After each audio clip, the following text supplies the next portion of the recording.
the field actually changed. A field becomes autonomous and more, I want to say more able to guide its destiny, but a field doesn't really guide anything. It's the people in the field. When an association becomes in charge of its own research, and when the predecessor to ASHA was formed, it was no longer teachers or speech correction teachers performing therapy and then philosophers and medical doctors doing research on stuttering. At this point, when the predecessor to ASHA was formed, it became one unified field where clinician researchers, where people implementing therapy would be doing the research on the disorders. That gives a field much more reputability, much more presence, much more impact. And this, first of all, happened with Lee Edward Travis being the first graduate of a doctoral program in speech-language pathology. At that time, it was speech pathology or something of the like. And he's most often attributed with the cerebral dominance theory, which we're going to get into here in a few slides. Just connect that name, Lee Edward Travis, with cerebral dominance. Some of his first students, Bringleson, Wendell Johnson, Charles Van Riper. Bringleson was more interested in voice disorders. Wendell Johnson and Charles Van Riper each stuttered. And if you go back and listen to the in-class discussion, you'll see how their philosophies changed and evolved over time. Remember also what happened at Travis's intensive clinic and how Johnson and Van Riper were a cast on their left arm for a year to try to lateralize the activity back to the left hemisphere, unsuccessfully. Both of that experience changed both of their philosophies on stuttering. And also understand that our field, as you probably do, came from a variety of fields. It came from physics, biology, counseling, education, psychology, etc., etc. So that's why we have all these different components seemingly congealed into what we call speech-language pathology. So when we think of our clients, there is still a medical model in place, but we're trying to move towards our roots of counseling and psychology and having a person-centered approach. So I said Travis and his major advisor, Samuel Orton, believed that what caused stuttering is that the right hemisphere was taking over for the left hemisphere, and that there was conflict between the two hemispheres of the brain, and that's what produced stuttering. A lot of this was examined through early EEG, measuring changes in electrical field potentials, and that they noticed, or a lot of their clients were left-handed, which they believed at that time to illustrate cerebral dominance, or a changed cerebral dominance, the right hemisphere being more responsible for speech and language. Now we know that's not the case. People who stutter are no more likely to be left-handed than the typical population. And we know, as far as brain activity, that people who stutter are no different as far as the proportion who are left hemisphere dominant, right hemisphere dominant, or have bilateral dominance. We, however, do know, and more recent research, especially neurophysiological and neuroanatomical research, is showing that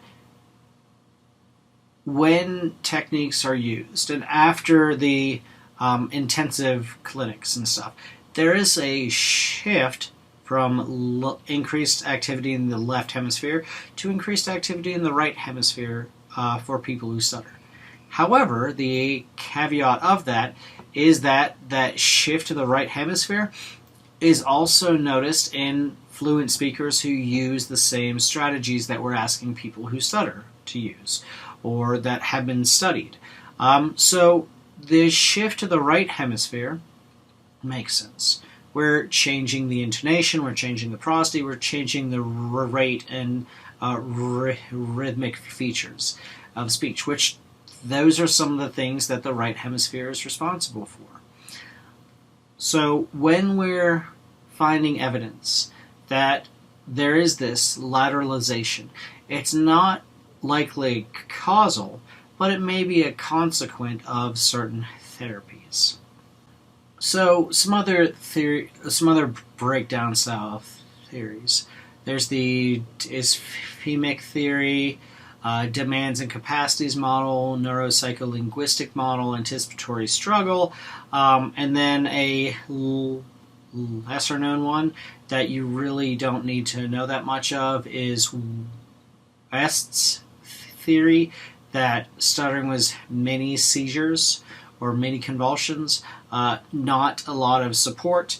Not that any of these theories have a lot of support, because they're just conjectures forming hypothetical categories of influence, and not many are very testable. When we get into the more motor-based theories later on, more components of those are testable as compared to what has been. So we're going to talk about these theories here in a little bit.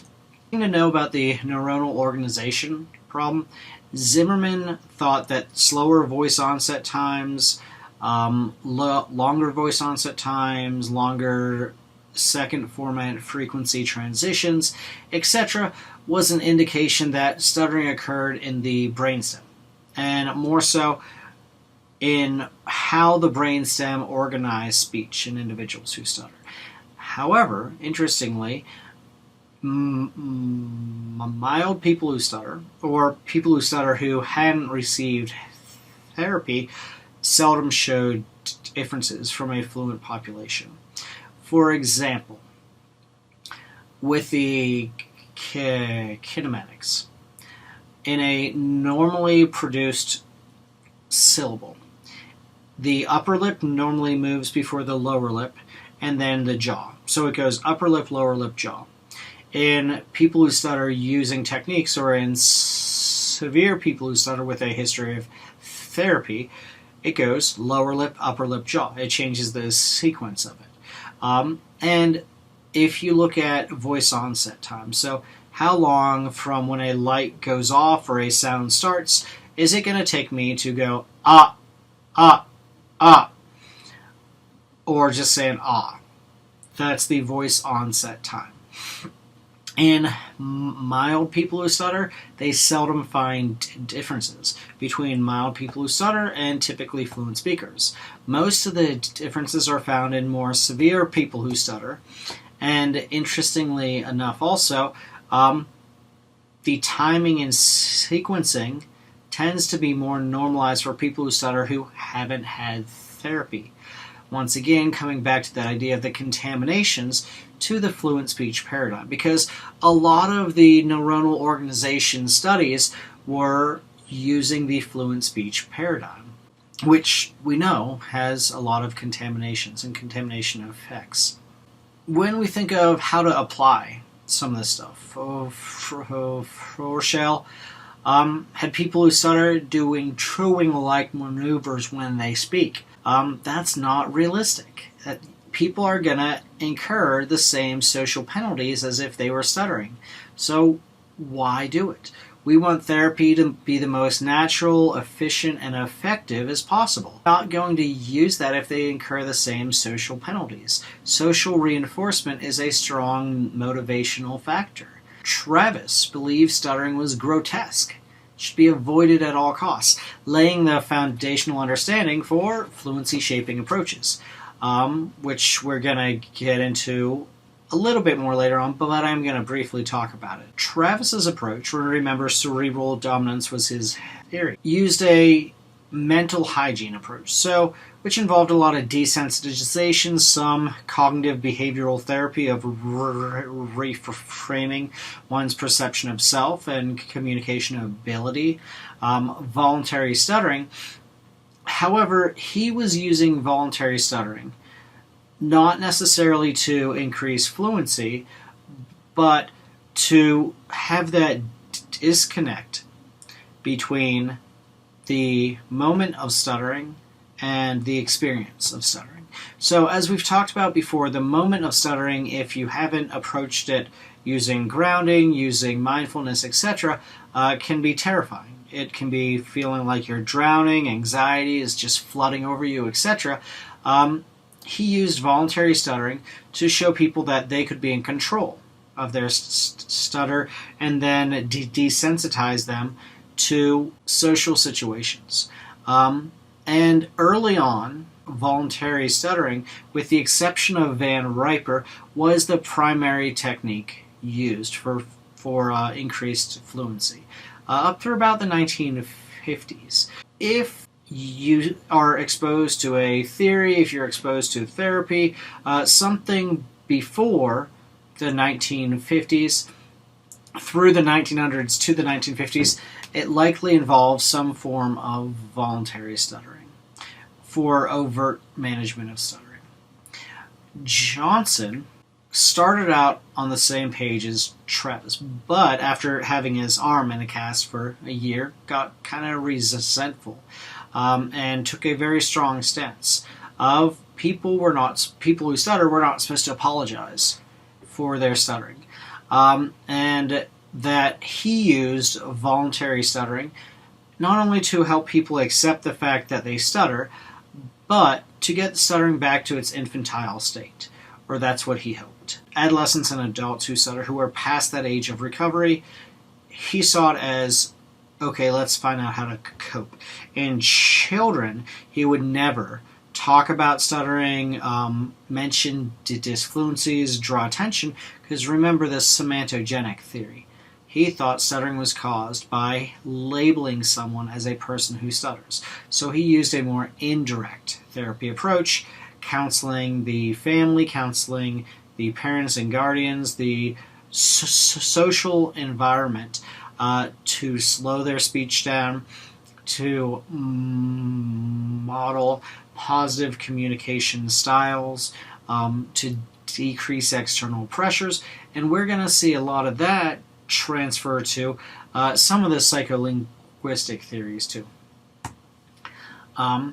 So Bringleson, which you won't need to know much of him, I am going to ask about Van Riper and Johnson to much greater extent than Bringleson, but it's helpful to know that Bringleson used cognitive therapy, also focused on improving mental hygiene. So mental hygiene, think of perception of self in terms of how we think about ourselves, how we feel about ourselves, etc. And then he termed it negative practice. So in negative practice, it would only be using a schwa or a consonants with schwas. So na, negative practice, as opposed to other forms of voluntary stuttering. So uttering, still voluntary, he would say stuttering, something like that. He, however, was a big proponent of group therapy, and examining attitudes and confronting and reframing perspectives while in a supportive environment. Johnson, and to a lesser extent Van Riper, didn't do that as much. So a big contribution of Bringleson is that group therapy idea. And not only group therapy where everyone's working on the same thing, but where clients can explore feelings, experiences together and help to reframe their perspectives on what is actually occurring. So, Van Riper. The main types of strategies he recommended were all based on variants of prolongations, holding out a certain phonemic sound. And so a preparatory set is doing a moment of stuttering or a prolongation in anticipation of stuttering, or at various points throughout the sentence, especially during the beginning of the sentence. So he thought you would hold out the first sound of a word, whereas I take a slightly different approach based on more recent neuroscience of holding out the vowels and maybe doing a light contact on the consonant that comes before.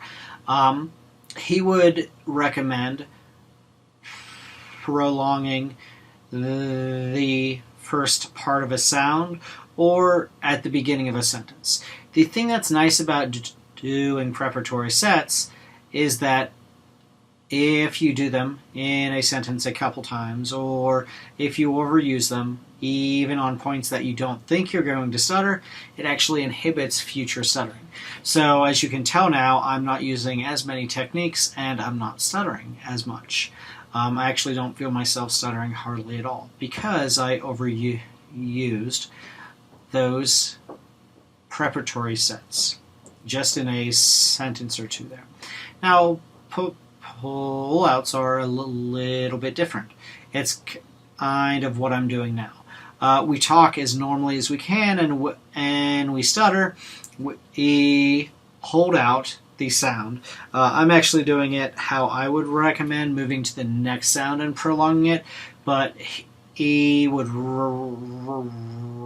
recommend doing the prolongation on the sound that you're actually stuck in. So, for example, if I was saying my name, hi, my name is Dan, I would feel myself getting stuck on the D sound, and I would purposefully prolong that sound and hold that sound out. Once again, this idea of you're giving the brain what it wants. I would say you're changing the motor production, but that's because I'm a motor theorist more so than psycholinguistic theorist. Cancellation, though, you just talk through a word, and you stutter the whole way through the word.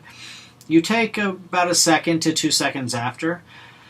Take a deep diaphragmatic breath, go back and do a preparatory set on the word. So if I were talking, I would stutter through the word, then go back and say it over again. Van Riper started out with 6 phases of the therapy. Later on, it's been compressed to 4, to identification, desensitization, modification, and generalization. But starting off, it did have the 6 listed there. We're going to get into this a lot more, but Charles Van Riper is thought of as the father of the field of speech-language pathology. A lot of our practices today are actually still based on his approaches, not only for stuttering, even though he was a person who stutters.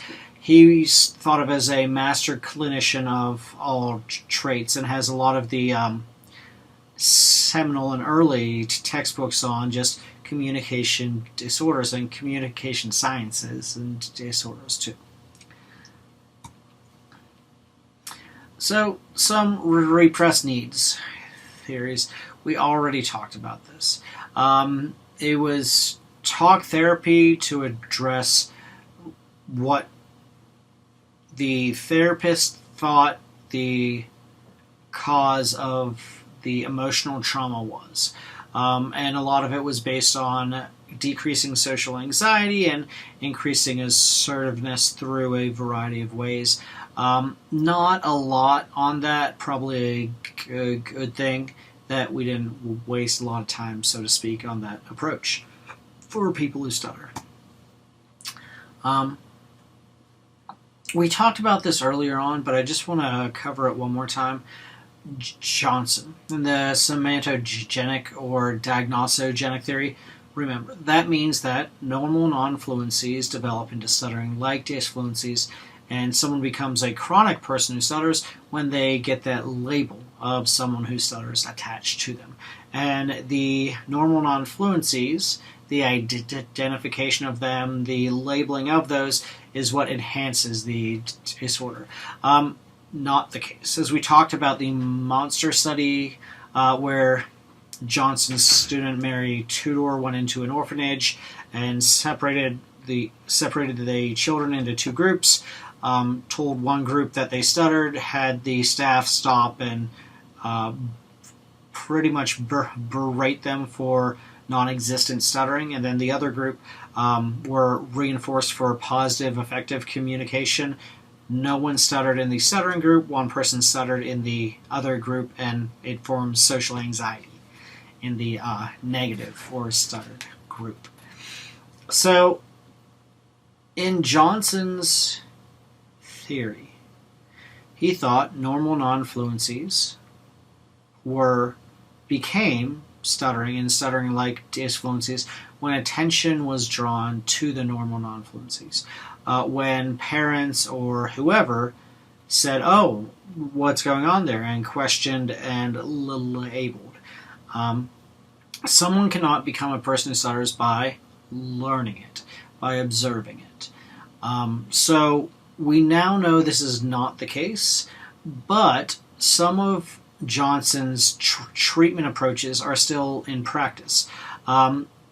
Especially, and I'm not going to go into too much detail now, but depending where you're at around the United States or in other countries, certain therapy approaches still utilize more indirect style therapy. So in Tennessee and with Ed Contour and his offspring of doctoral students still tend to use more indirect therapy approaches. They don't specifically talk about stuttering. They model slow speech, they model easy onsets, they model other types of behaviors, and counsel the interpersonal social dynamic to be more supportive of communication and reinforce what are considered positive communication features. The Lidcombe program in Australia kind of takes this approach too, but does directly say bumpy speech.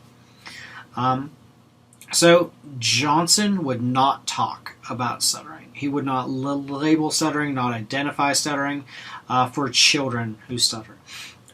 Adolescents and adults who were past that age of recovery, he would use voluntary stuttering to get back to its infantile state, or its earlier developmental progression, as he thought. Hopefully now you know there is not really a typical developmental progression from research terms. That's mainly from textbook ideologies. And with adults who stutter, Johnson was trained in psychology, so he would also try to rationalize away the negative attitudes, which reframing, challenging obscured perspectives, forming a more objective reality, all those ideas are things that are very important and that we are going to get into. So when you think of stuttering therapy, I know it's not only the overt stuttering, but it's also this reframing of our view of the world, of our perception, and there are things that we can do to challenge belief systems and help reframe into a more positive mental hygiene. And that's commonly used and is becoming much more so emphasized much more recently. So conditioning theories pretty much say that stuttering is a result of anxiety. And it might be anticipation of anxiety or the anxiety of the situation, and what we're doing perpetuates the disorder to continue So, as an example, a guinea pig on a wheel might be running faster and faster and faster, trying to escape the wheel, but in all actuality, it's just making itself more tired, and it's going around in a circle and not likely to escape that pattern. A lot of these conditioning theories are saying the same thing, that our negative beliefs, our negative experiences, talking faster, using avoidances, are things that are actually perpetuating the problem or magnifying the problem. Acceptance of stuttering actually, and the decreased attempt to be more fluent actually increases fluency. So when a client stops caring as much about being fluent or being as fluent, they essentially become much more fluent, giving support to that idea of acceptance and confidence as where therapy should be leading our clients. Think of the approach avoidance theory. Think of Joseph Sheehan, who did the iceberg analogy. Remember, the top 10% is overt stuttering, what you can actually see, the secondary stuttering behaviors and all, whereas the 90% are the shame, the guilt, the thoughts, emotions, decreased confidence, etc. Sheehan explained his approach avoidance idea in terms of a rat analogy. So there's a cage, and the middle part of it's electrified, and there's a treat or some type of a reward, water, a treat, etc. on the other side. A rat may approach that midline and stop if the level of shock is too high. If it's a low level of shock, his or its desire to approach is greater than its desire to avoid. So when the desire to approach is greater, fluent speech will be produced, or in Sheehan's idea. If the desire to avoid is stronger, the individual who stutters is going to avoid that social situation. If there's a conflict between the approach to avoid and the approach to if there's a conflict between the desire to approach and desire to avoid, that's when the stuttering happens. So interestingly enough,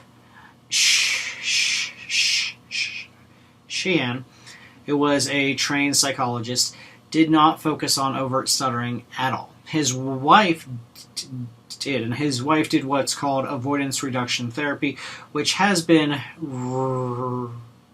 retooled by Vivian Siskind at the University of Maryland. However, Joseph Sheehan was a big proponent of identity, and people who stutter had an identity crisis.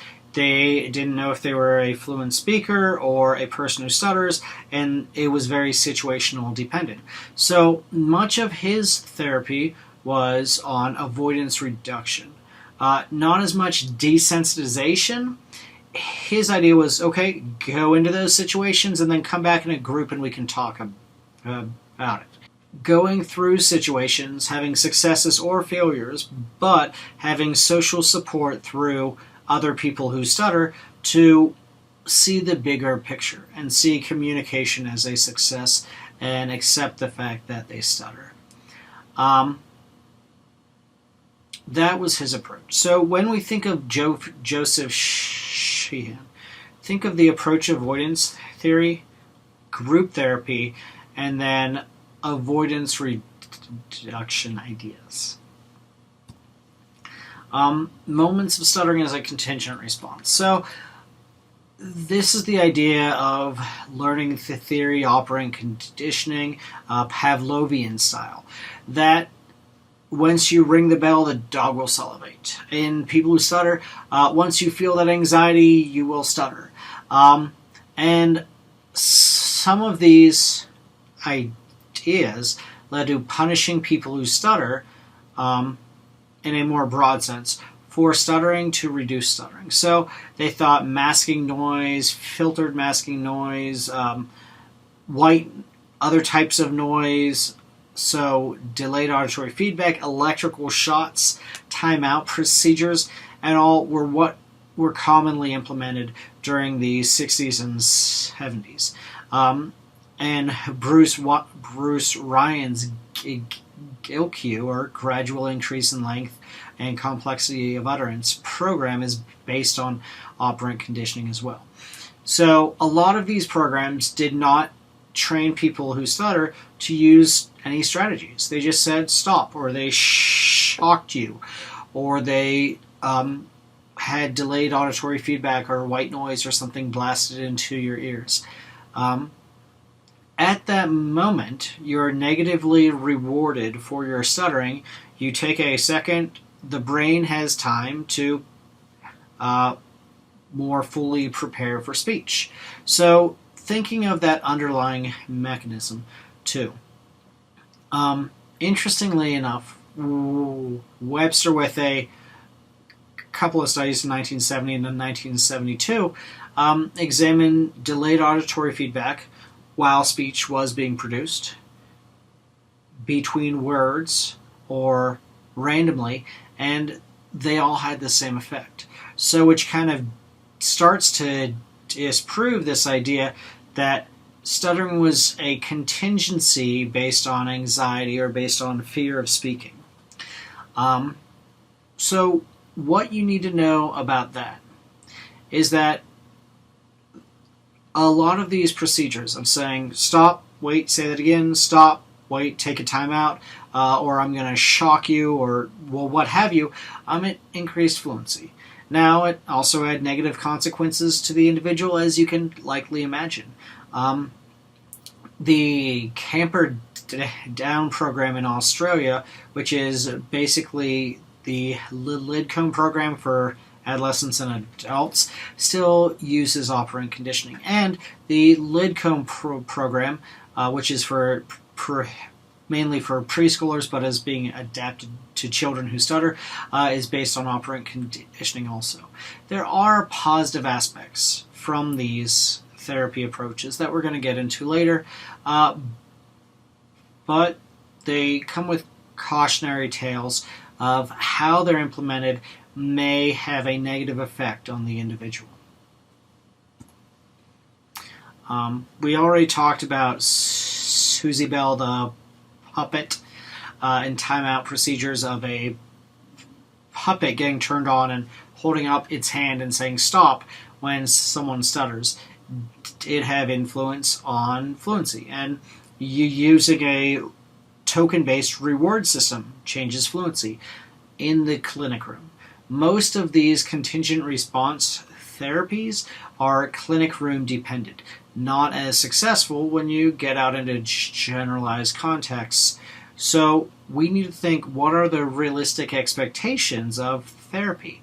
Where do we want our clients to have success and continued success?